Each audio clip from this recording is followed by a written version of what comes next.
It's been 5 days since I've done anything like a reaction on this. I've been, as you can see, been posting gaming videos. There's so more footage to post. I think about 1 or 2 more episodes left. But for the Spider-Man 2 game. But we're about to be doing that. That's probably one of the main reasons why I haven't uploaded something like this, or basically anything, in the past almost a week. But we are here to check out, finally, to check out the terrifying Iron Lung Marshall explaining the whole breakdown. For the ones that don't know, Markiplier made an independent film which became one of the best independent films in history without a Hollywood brand, or co-signed by a Hollywood brand. But both out here, I did see that review. I'll put link in the description. For the review and link in the description for the original video. But we're checking out again the terrifying Iron Lung Marshall explained by Dangerville.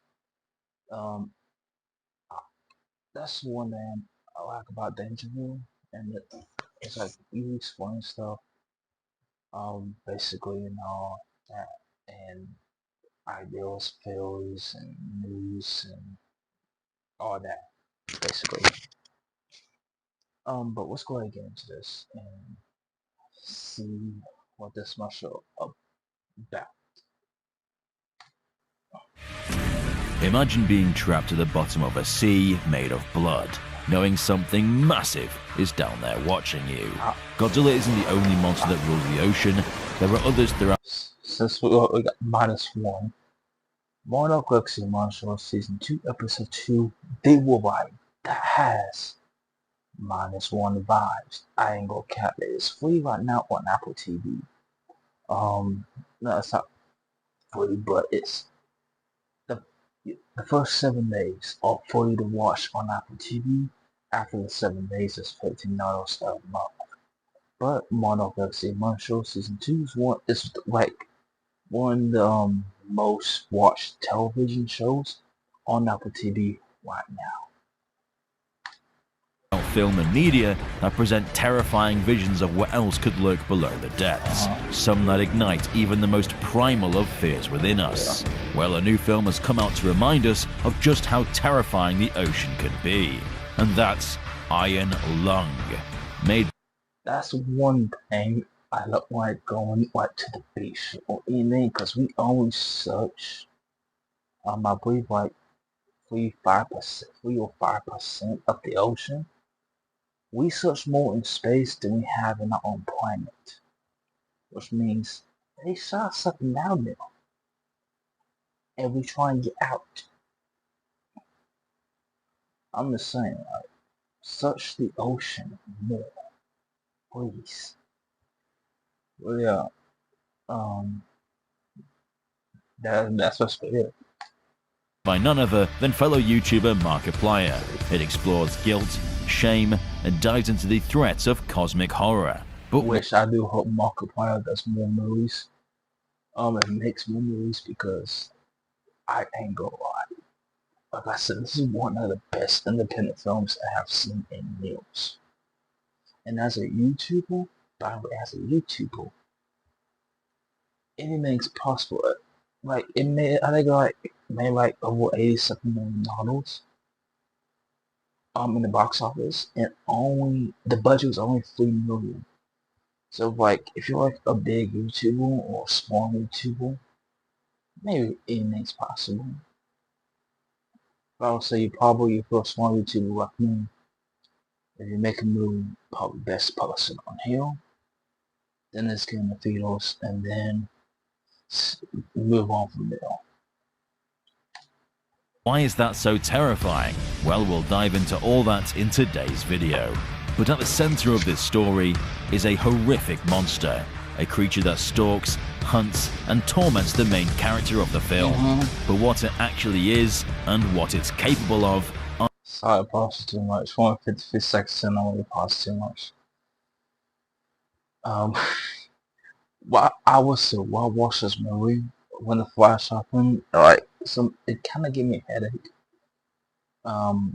But watching the movie, it kind of felt like I was like I was going crazy myself while watching this film. So that's one of the best parts about this film, because it's like the fuck, and it's all in the movie. Existential in origin, and it's one that you might want to leave the lights on as we submerge in our SM13. But if you're new here, be sure to subscribe and stomp the notification button. 64% if you haven't subbed yet, and we're trying to close that gap, so do it and help us out. Now be aware, the game will have some spoilers for the film Iron Lung, so if you're excited to see that, watch it first and then come back. But for now, let's get an up-close. This video came out 2 weeks ago, but I think that's also one of the reasons why I haven't uploaded a video like this yet. Because I've seen it, but nobody, I don't think everyone else hasn't yet. So it's like one of the things why I did not make this video this year. I want to give it like a month or two. And that's the thing about me. It's like, if it was a TV show, okay, I would give everyone 2 weeks or more to wait to sport or something. Or it's like something serious that I have to say about the film, and I'll give you like a warning and all that. That's like that. Like this, too much later, like a month later. Someone knew when the movie came out, but yeah. I like to wait on things before spoiling anything to make sure it's all good and don't get copyrighted. Close look at the horrific monster that tortures poor souls that find themselves lost in the blood moon of AT5, and how it actually goes a lot deeper than you might have thought. Before we talk about the monster itself, let me fill you in on what exactly Iron Lung is, and why it's conceptually so. That's one thing I did say in the review, that I didn't play the game, I don't understand the game, but Markiplier did an amazing job at making this movie. So Dangerville's gonna explain it, so let's get into this. So terrifying and unique. Decades ago, every known star inhabitable planet in the universe vanished without warning, taking everyone on them with it. What remained was a hollow cosmos of drifting asteroids and dead moons, with the only surviving humans being those who happened to be off-world at the time. Since then, civilization has been slowly rotting away, held together by failing stations, empty ships, and the hope that something, somewhere, was missed. That hope leads to a barren moon hiding something unnatural, a vast ocean of blood. Human blood. Deep beneath its surface, scans detect massive anomalies buried in a trench no one fully understands, and whatever created them is still down there.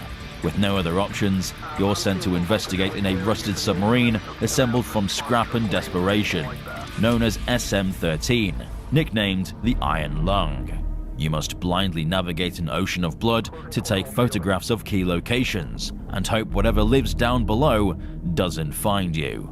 There's only a single porthole on the sub, and it needs to be closed due to depth pressure, so you have to navigate purely via an incomplete map, proximity sensors, sound, and a primitive external camera, which can be used to take the pictures you need to complete your mission, or to get a grainy low-resolution visual of what's happening outside. At the end of the game, you encounter this. A horrific fish creature that lurks in the blood ocean that attacks your vessel as you're about to complete the mission. This is the last thing you see in the game before you meet your end. But in 2026, Markiplier released his film adaptation of Iron Lung, which expands the lore and gives us a new, more terrifying version of this monster, and we get an even better understanding of what exactly this creature is. The convict, who now has the name Simon, has been sent down there for the exact same purpose as the original game. But what exactly is the creature? Why is it so terrifying? Well, let's take a closer look at the biology of this organism. This being is first thought to be alien, but the reality is much more haunting. It thrives on Moon AT5, a cosmic body where even solid matter comes from the hardening of its blood ocean. And within the congealed caves lies the beast, known by fans as the Frog, the Eldritch Fish, or simply the Monster. With a thick serpentine body, its flesh blends seamlessly into the organic structures surrounding it. That suggests that this is a predator that is fully integrated into the ecosystem and is possibly even responsible for it, creating the vast tunnels with its own body. The mouth is dense with dozens of uneven, tightly packed teeth, not arranged to rip and tear flesh, but for grinding, filtering, or processing massive amounts of matter, possibly getting sustenance through the vast amounts of blood surrounding it. This is the anatomy of something designed to endure the harshest of environments. Its eyes are small and pale, fixed forwards without emotion. There's no expression or rage or hunger, no sign of malice, and it's the lack of expression that makes it all the more terrifying, as it hides its true intention. That is terrifying. I ain't gonna care that. What? I'm speechless. And perhaps the most eerie is the fact this creature looks almost humanoid. Yeah. A warped and twisted face looking right back at you. And there may be a reason for that. It's been speculated that this creature is actually a mutated human, potentially the captain of the SM-8, another submarine that was sent into the Blood Ocean to find answers, just like Simon. But the ocean changed her. Her body and mind warped beyond recognition. What stalks Simon now is a mix of human biology and something alien, a creature reshaped by the ocean. Her voice, the same one Simon hears in the logs, is all that remains of her humanity. This would directly mirror events in the film, where the captain of the SM-8 started to consume the blood to survive, something she was against since the blood was in fact human. However, once fully transformed, she became a creature that survives off feasting on the ocean itself. "We are one in the blood, Simon," the monster states, heavily implying that the substance within the blood links them like a kind of hive mind, unifying them, essentially immortalizing those that it consumes. And now it has one goal: to give this knowledge to others that find themselves in this hellscape. We are salvation. We can save everyone within us. And it's shown that whatever drives this desire potentially comes from beyond our dimension. On Simon's journey through the depths, he encounters a mysterious light, seemingly connected to the creature and what actually caused the quiet rapture. It isn't part of her, and she doesn't control it. The light is a presence that exists outside the universe, glimpsed through the red ocean, a projection of a being so vast it bends reality around it. Anyone who comes near it is altered, driven insane, or transformed into something that could survive in the blood ocean. The monster has seen the light, been changed by it, and now it serves its will. It's suggested that the being within the light is what caused the quiet rapture, eliminating the stars and habitable worlds, and now it offers salvation as the only solution to the horrors of this new universe. But salvation, as demonstrated by the creature, comes at a heavy price. When Simon encounters her again, she lures him towards the light almost compulsively. Her actions feel like aggression, but they're guided by the pull of the light itself. A greater power unlike anything seen before. A being that can create and destroy light at will, which some people might call a god. It's the monster's understanding of the light that drives it as a reward for finding the answer to the end of the universe, and how they've managed to survive it by changing into this new, horrifying form. And when Simon vows to do everything in his power to put an end to the madness, the beast becomes aggressive, doing everything it can to prevent the answer from being revealed. The real horror isn't just her size or her teeth or her distorted face, It's that she is no longer fully human, no longer bound by human rules, and tied to a force that warps reality itself. One look at this creature activates primal fears of large creatures, of the deep ocean, and the unknown. Very little is explained about the monster, and that's what makes it so terrifying.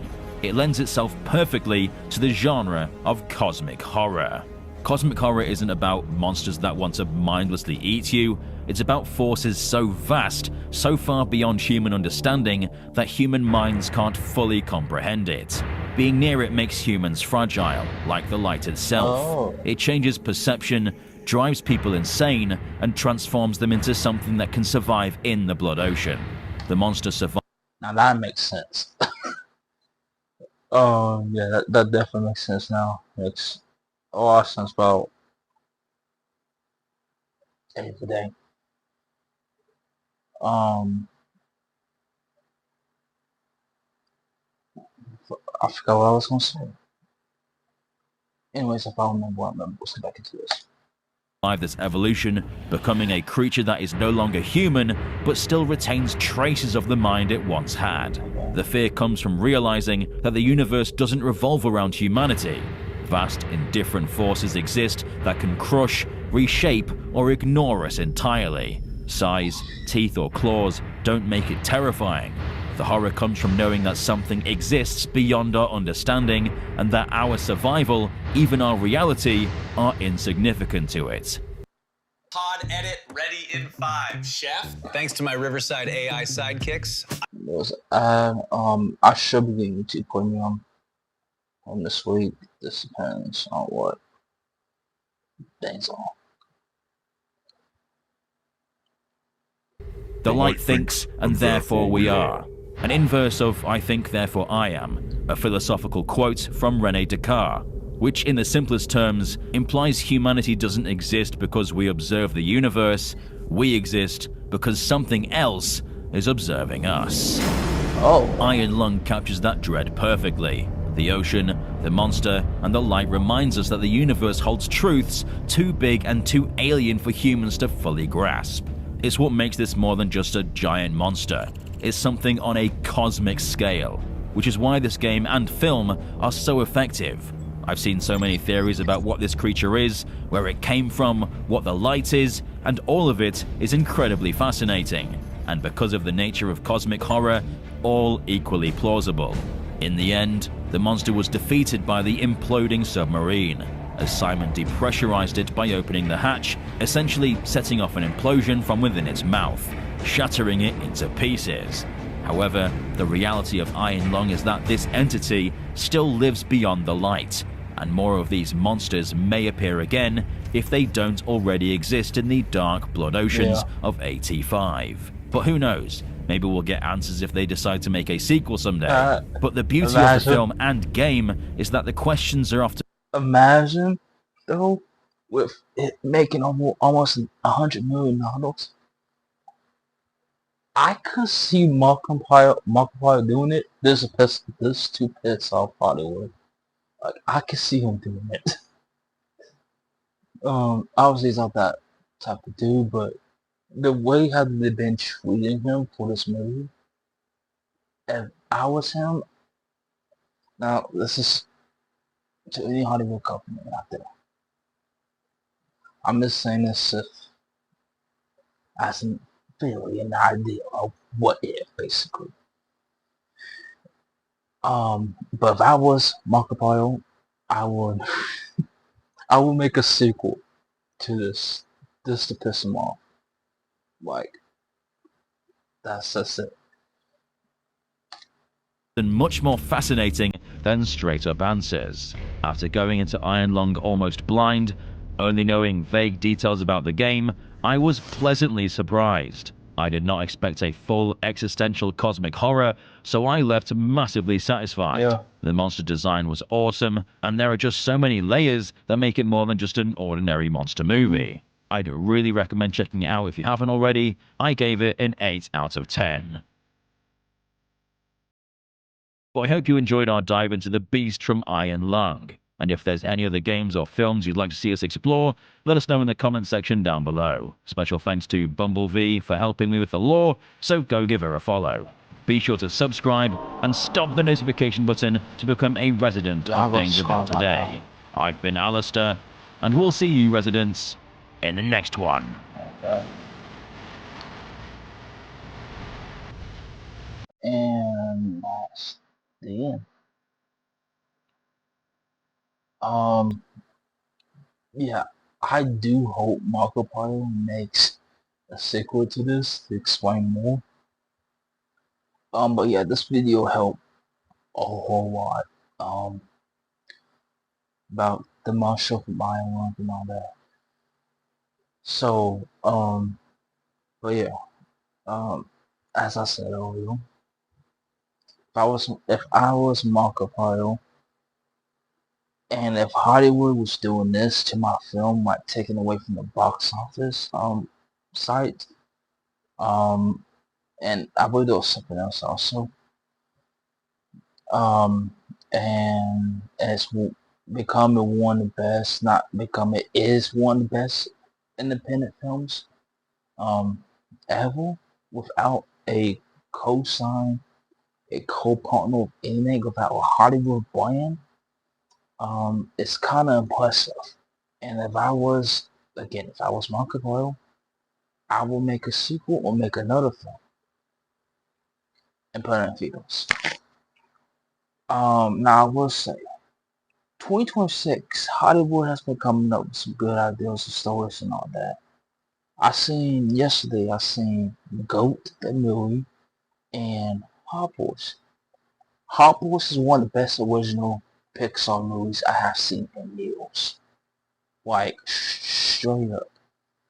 I saw yesterday, my theater was packed. At the end, me and basically everyone in that theater were clapping.